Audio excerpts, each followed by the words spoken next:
Approximately 700 years before the birth of Jesus, the prophet Isaiah prophesied about a virgin who would conceive and bear a son, and shall call his name Immanuel. Isaiah chapter 7, verse 14. Matthew referred to this prophecy and applied it to Jesus, specifying once again that they shall call his name Immanuel. That is Matthew chapter 1, verse 22 to 23. Many have wondered why Jesus was not named Immanuel in the New Testament, if the promised son of Mary was supposed to be called Immanuel. This is the issue that I consider in this brief video. To answer this question, we need to know what Isaiah meant by the name Immanuel. A clue could be found in Isaiah chapter 9, verse 6, where he wrote, "His name will be called Wonderful, Counselor, Mighty God, Everlasting Father, Prince of Peace." Obviously, Isaiah was not saying that the Messiah would literally have his name given as Wonderful, Counselor, Everlasting Father, or Prince of Peace. These names were given to describe the Messiah's nature, not to serve as a name or names by which he will be called. A similar distinction between one's nature and name is found in Genesis chapter 2. Following God's creation of Eve from Adam's rib, Adam declared, "This is now bone of my bone and flesh of my flesh. She shall be called woman, because she was taken out of man." Genesis chapter 2, verse 23. She shall be called woman. Note that expression. Although Adam said, "She shall be called woman," one chapter later, the Bible records that Adam called his wife's name Eve. That is Genesis chapter 3, verse 20.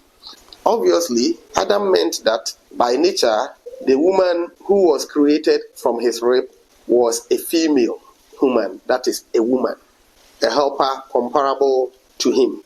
But by name, she would be known as Eve. This means that name and nature may be different. Similarly, the angel Gabriel made a distinction between Jesus' given name and his titles by which he will be known as a result of his divine nature. Luke 1:30 to 35.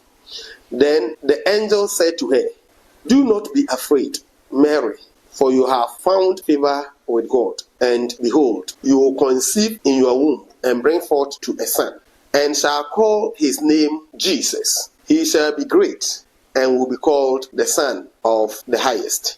That Holy One who is to be born will be called the Son of God." Here, consider the expressions "shall call his name Jesus," will be called the Son of the Highest, and will be called the Son of God. In this text, the names the Son of the Highest and the Son of God are just a description of the Messiah's nature, not a name by which he will be called, which is Jesus. The name by which he will be called is Jesus. But the other names in the text are simply referring to his nature as the Son of the Highest and the Son of God.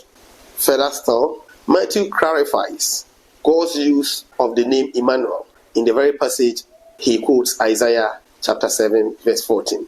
Immediately before and after, Matthew reminds his readers of the prophecy regarding the Messiah's name being Immanuel. That is Matthew chapter 1, verse 23. He noted how Joseph would call, that is verse 21, and did call, verse 25, the Messiah by his name Jesus. The fact that Matthew wrote of the Messiah's name being Immanuel in verse 23, but Jesus in verses 21 and 25, clearly shows that Matthew understood that one name, that is Jesus, was literal, whilst the other, that is Immanuel, characterized his nature. By nature, Jesus is Immanuel in the sense that he is God, according to John chapter 1, verse 1 and 14, and with us, according to Matthew chapter 28, verse 20.